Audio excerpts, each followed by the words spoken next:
ওকে, সম্মানিত ছাত্রছাত্রীবৃন্দ, আমরা আজকে এখানে একটি ছাগলের খামার দেখতে আসছি। আপনারা জানেন যে বাংলাদেশে বিভিন্ন ধরনের ছাগল পালন করা হয়। ছাগলকে মোটামুটি আমরা গরিবের গাভী বা পুয়ার্স ম্যানস কাউ বলি, আমরা গরিবের গাভী বলি ছাগলকে। ছাগল পালন খুবই লাভজনক একটা প্রক্রিয়া, কিন্তু ছাগল পালতে হলে আপনাকে মোটামুটি প্রথম 3-4টা জিনিস মেনে চললে বাকিগুলো লাভবান হবেন। এক হচ্ছে ছাগলকে মাচায় পালতে হবে। ওনাদের এখানে খুবই পরিকল্পিতভাবে দেখেন মাচায় ছাগল পালার ব্যবস্থা করছে, এই সম্পর্কে আমরা আরো বলবো। এরপর হচ্ছে ছাগলকে পিপিআর মরণঘাতী একটা রোগ আছে, এটার ভ্যাকসিনটা দিতে হবে। 3 নাম্বার হচ্ছে ছাগলের যে কৃমিনাশক ওষুধ সেটা খাওয়াতে হবে। আর 4 নাম্বার হচ্ছে ছাগলের যে ইনব্রিডিংটা এটা পরিহার করতে হবে। মোদ্দা কথা প্রথম এই 3-4টা লাইন মেনে চললে আমরা ছাগল পালনে মোটামুটি লাভবান হতে পারবো।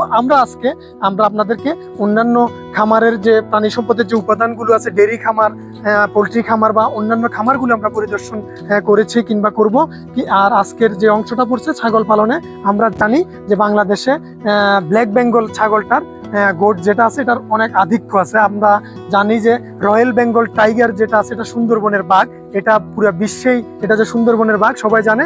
ঠিক একইভাবে যে ব্ল্যাক বেঙ্গল যে গোটটা আছে, এই গোটটা যে বাংলাদেশের যে অঞ্চলটা, জিওগ্রাফিক্যাল অঞ্চলটা আছে এখানে জন্মে, এটা পুরো বিশ্বে স্বীকৃত। এবং ব্ল্যাক বেঙ্গল গোট ছাড়াও অন্যান্য যেমন এখানে যমুনা পাড়ি আছে যেটাকে রাম ছাগল বলে, অনেকে কান লম্বা। এছাড়া বিটলস, বারবারি, সানেন, অ্যাঙ্গোরা, বিভিন্ন জাতের ছাগল পুরো বিশ্বেই আছে। আমরা বাংলাদেশে এটার আধিক্য যে প্রচুর আছে।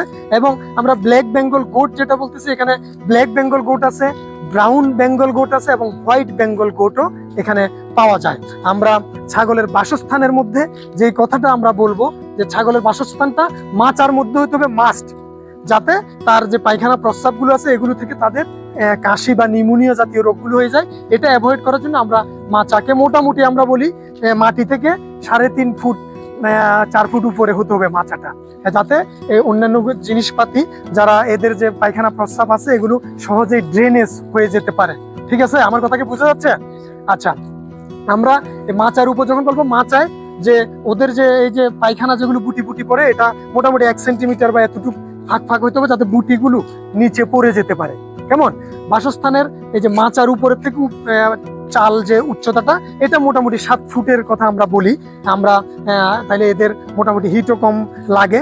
এবং আমরা বাসস্থানের কথা বললাম, এখন আসেন সে তো খাবার খাবে, তার যে খাদ্য ব্যবস্থাপনার মধ্যে আমরা বলছি তাদের জন্য যে কাঁঠাল পাতা ছাগলের অন্যতম প্রিয় একটা খাবার সবাই বলে। আবার কাঁঠাল পাতার কিছু ইফেক্টও আছে, এটা আমরা লাস্টের দিকে বলবো। এবং এটার জন্য নেপিয়ার, পাকচুং, পাড়া, জার্মান, বিভিন্ন ধরনের উন্নত ঘাসগুলো এবং আমাদের যে লোকাল ঘাসগুলো আছে সেগুলো তারা খেতে পারে। আমরা বলি যে একটা ছাগলের জন্য মোটামুটি 3 থেকে 4 কেজি কাঁচা ঘাস হলেই হয়ে যায়। আর এটার যে দানাদার খাদ্য সেটা মোটামুটি 1 পোয়া, মানে 250 থেকে আমরা 400 গ্রাম পর্যন্ত সে দৈনিক তার চাহিদা আছে বয়স অনুযায়ী। কেমন? আমরা তার খাদ্যের কথা বললাম। তার যে এখন আমরা বলবো তার যে ব্রিডিং যে ম্যানেজমেন্টের কথা।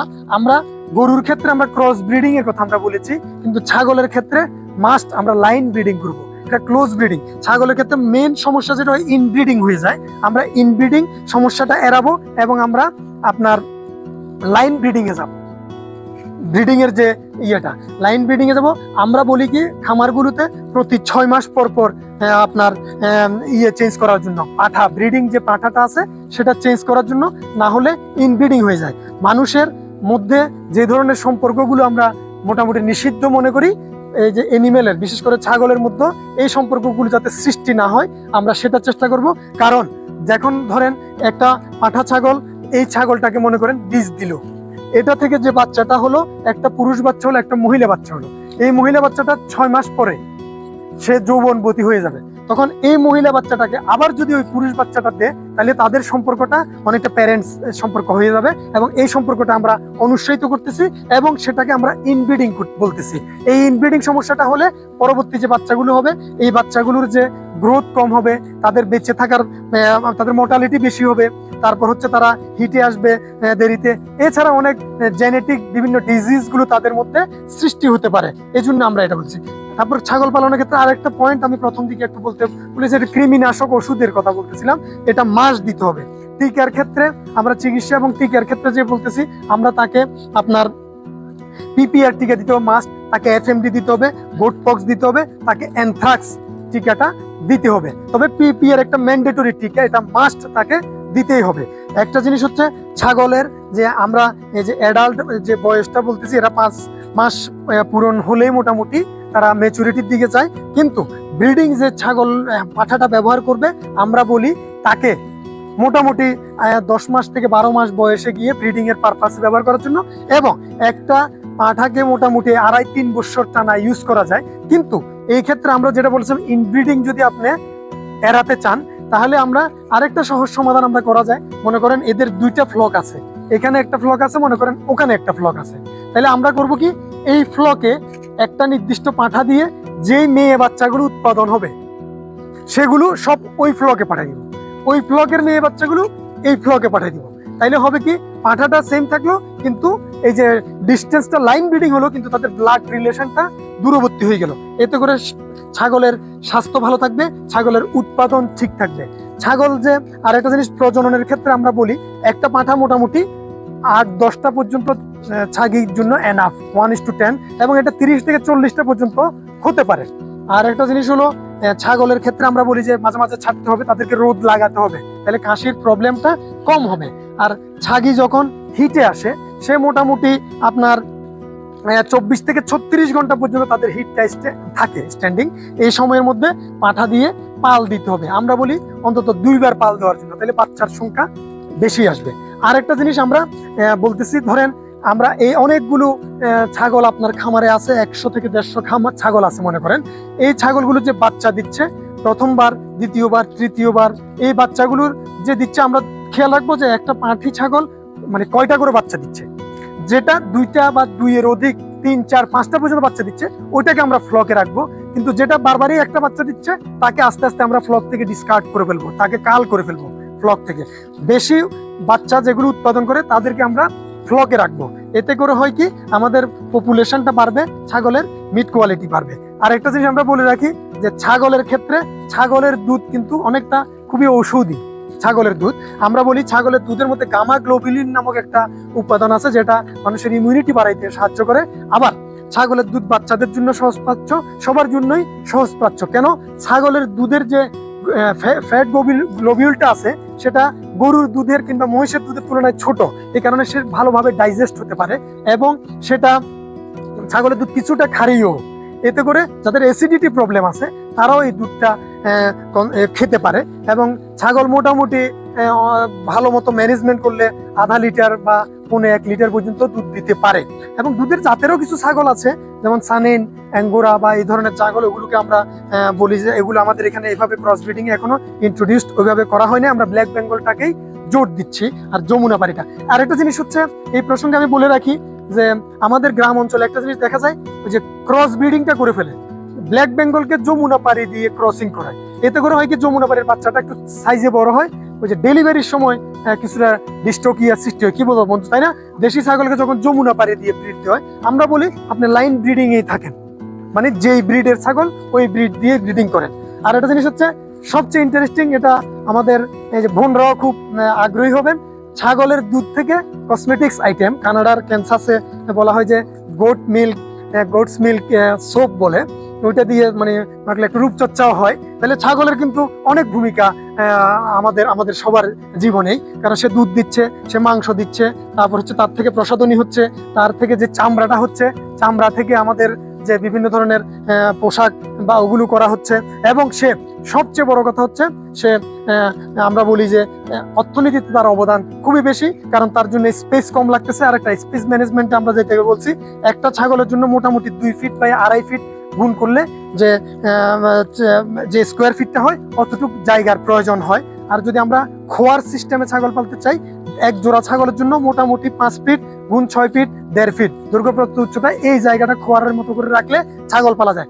ছাগলের পালার মধ্যে ইন্ট্রেন্সিক আছে, সেমি ইন্ট্রেন্সিক আছে, এবং ফ্রি রেঞ্জিং আছে।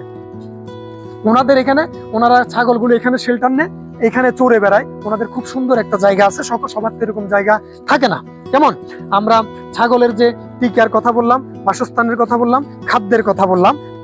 ছাগলকে আমরা পিএমআর খাওয়াইতে পারি। টোটাল মিক্সড রেশন কিংবা ইউরিয়া ট্রিটেড স্ট্র আমরা খাওয়াইতে পারি ছাগলকে।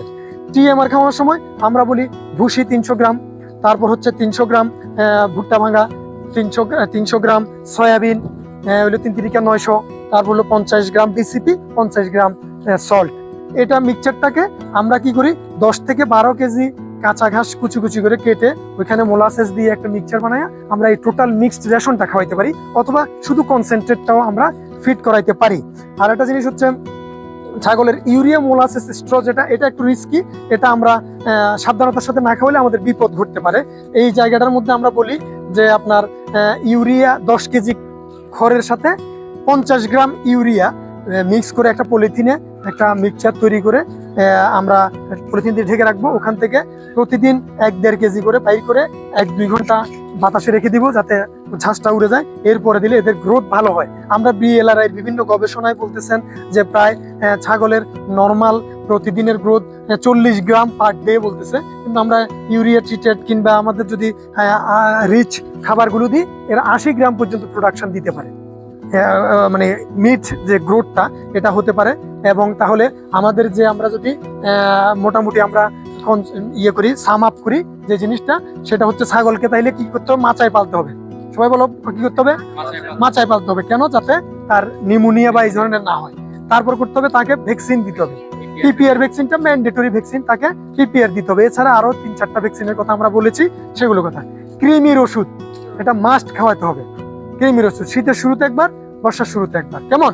তারপর আমরা ইনব্রিডিংটা পরিহার করার জন্য বলছি, লাইন ব্রিডিং এ যাইতে হবে, যেই ব্রিড ওই ব্রিড দিয়ে, তবে ডিস্টেন্স সম্পর্কে মানুষের মধ্যে যে সম্পর্ক নিষিদ্ধ সেটা এনিমেলের মধ্যে আমরা ওইভাবে চাচ্ছি না। 1-2 হচ্ছে তাদেরকে খাবার ঠিক মতো দিতে হবে, তাদেরকে মাঝে মাঝে রোদ লাগাতে হবে, তাহলে ভিটামিন ডির যে ডেফিসিয়েন্সি সেটা মোটামুটি হবে না। এছাড়া ছাগলের যে অবদানগুলো সেগুলো আমরা বলেছি। আমাদের সাথে আজকে আরো উপস্থিত আছেন আমাদের মঞ্জু আসো, আমাদের যে উপসহকারী প্রাণী সম্পদ কর্মকর্তা মঞ্জু চন্দ, আমাদের সাথে আছে রুনা আসো, আমাদের সাথে এলডিডিপি প্রকল্পের আমাদের ডিভিএম একজন ডাক্তার আছেন, উনি প্রাণী সম্পদ সম্প্রসারণ কর্মকর্তা নুরজাহান ইয়াসমিন রুনা আছেন। তারা সবাই মিলে আমরা দক্ষিণ সুরমায় প্রাণী সম্পদের যে উন্নয়ন এবং উৎপাদন এবং অর্থনৈতিক যে স্বাবলম্বিতা মানুষের মধ্যে করার জন্য আমরা চেষ্টা করে যাচ্ছি। আমি রুনাকে কিছু বলার জন্য, আমাদের ছোট আপকামিং যে ডাক্তাররা আছেন ওনাদের উদ্দেশ্যে কিছু বলার জন্য অনুরোধ করতেছি। ধন্যবাদ স্যার, এত সুন্দর একটা উদ্যোগ নেওয়ার জন্য। যে মানে ইন্টার্নশিপের যে ব্যাচগুলো আমাদের এখানে আসে, প্রত্যেকটা ব্যাচে স্যার চেষ্টা করেন মানে নতুন কিছু শেখানোর জন্য, নতুন কিছু জানানোর জন্য, এবং স্যার তো পুরো প্রিপেয়ার্ড হয়ে আপনাদেরকে মানে সবকিছু বলে দিলেন। এখানে আমার আসলে তেমন বলার কিছু নেই, তারপরেও বলবো যে মানে এই যে ম্যানেজমেন্টের যে ইয়েগুলা, আমরা তো থিওরিটিক্যাল জিনিসটা পড়ে আসি, তো ফিল্ডে গিয়ে যে যে প্র্যাকটিক্যাল ইনপুট গুলা যখন আমরা পাই, তখন দেখা যায় যে আমাদের পরীক্ষা প্লাস হচ্ছে যে ফিউচারের যে এটাও কিন্তু অনেক মানে ভালো একটা আসে। তো সবাইকে ধন্যবাদ আমাদের মানে দক্ষিণ সুরমা উপজেলা আসার জন্য, এবং আশা করি আজকের মানে ক্লাসটা কিছু হইলেও আপনাদের সবার আসে। ধন্যবাদ রুনাকে। আমাদের যে মঞ্জু চন্দ, সে ভ্যাকসিনের আমাদের সম্প্রসারণ কাজটা পুরাই দেখে, খামার স্থাপন, এবং আমি যে টিকার কথা বলতেছি, আমাদের ফিল্ডের টিকা খুবই একটা গুরুত্বপূর্ণ জিনিস, কারণ রোগ চিকিৎসা করার থেকে না আসাটা ভালো। আসলে এনিমেলের যে প্রোডাকশন ফল করে সেটা ফিরিয়ে আনা অনেক টাফ। আমি মঞ্জুকে বলবো টিকা সম্বন্ধে এবং অন্যান্য কিছু তার যোগ করার থাকলে বলবেন। স্যার সব কিছু বলে ফেলছেন, তারপর আমি যেটা বলতেছি এটা হচ্ছে যে আমরা মানে যারা হসপিটালে থাকি, ছাগলের যে পেশেন্টগুলো যায় আমাদের অফিসে, ম্যাক্সিমাম থাকে পিপিআরের আক্রান্ত ছাগলগুলো থাকে। আমি এই যে ফার্মে আমি মোটামুটি 4 বছর ধরে আসতেছি, এখানে একটাও পিপিআরের রোগী নাই, একটাও নাই।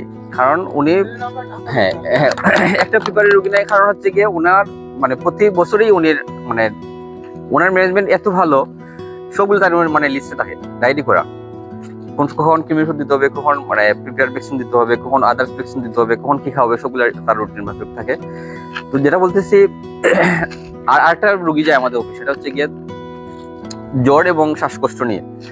জ্বর এবং শ্বাসকষ্টের অন্যতম কারণ হচ্ছে গিয়ে এরকম শেড থাকে না, মাচা থাকে না। অনেকগুলা মানে ছাগল পালে, যেমন 4-5টা 10-12টা ছাগল পালে, এই যে মেঝেতে রেখে দিচ্ছে, মেঝে থেকে যে ঠান্ডা লাগে, এই ঠান্ডার কারণে কিন্তু তার এই শ্বাসকষ্টটা আসে। ছাগল পালতে হলে আপনারা যখন যাবেন বা বিভিন্নভাবে ছাগলের পরামর্শ দিবেন, মূল যেটা হচ্ছে কি তাদের একটা মাছা সংক্রান্ত খামার থাকতে হবে, মাছা থাকতে হবে, তারপরে হচ্ছে প্রিপেয়ার ভ্যাকসিনটা করতে হবে, আর হচ্ছে কৃমিনাশক খাওয়াতে হবে। এই তিনটা জিনিস যদি করে তাহলে ছাগলের কখনোই লস হবে না স্যার, এটাই। ওকে, থ্যাংক ইউ মঞ্জুকে। আর আমরা সবাই মঞ্জুদের হাততালি দিই। আর আমরা আজকে যে ট্যুরটা আসলো, আমরা মনে করি আমাদের ট্যুরটা সফল হয়েছে, এবং তোমাদেরকে অসংখ্য ধন্যবাদ যে তোমরা আমাদের সাথে আজকে এই খামার পরিদর্শনে যোগ দিয়েছো। ওকে, সবাইকে অসংখ্য ধন্যবাদ। Thank you.